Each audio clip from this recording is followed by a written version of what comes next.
This episode of some powerful stories that took place in the Bible that the people of today we find hard to believe, we want to look at the life of Job. Most of the time, when people hear the story of Job, the question they often ask is, why do the righteous have to suffer? Think of a wealthy believer in today's world that will lose virtually everything that he has, included his children, in one day, that the people of today's world would not see it as him reaping the evil he had sowed. In the Septuagint, a verse that claims Job's genealogy asserting him to be a grandson of Esau and a ruler of Edom. Job is a wealthy and God-fearing man with a comfortable life and a large family. God, having asked Satan, the accuser, for his opinion of Job's piety, decides to take away Job's wealth, family, and material comforts. Following Satan's accusation that if Job were rendered penniless and without his family, he would turn away from God.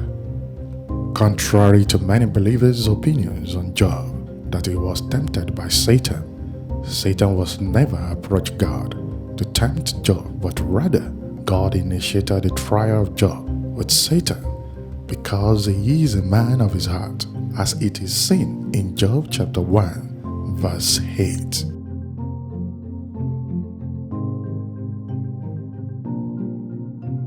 God gives Satan permission to take Job's wealth and kill his children and servants, but never to touch his life. Job nonetheless praises God. Naked I came from my mother's womb, and naked shall I return there. The Lord gave, and the Lord has taken away. Blessed be the name of the Lord.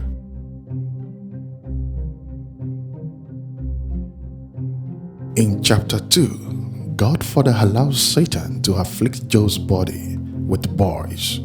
Job sits in ashes, and his wife prompts him to curse God and die. But Job answers, shall we receive good from God, and shall we not receive evil?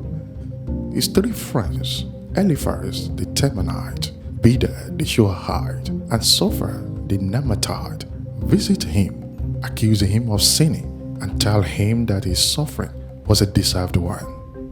Instead of him cursing God, Job laments the night of his conception and the day of his birth. He longs for death, but does not come. God rebukes the three friends and gives them instruction for the remission of sin. They are told to make a burnt offering with Job as their intercessor, for only to him will I show favor.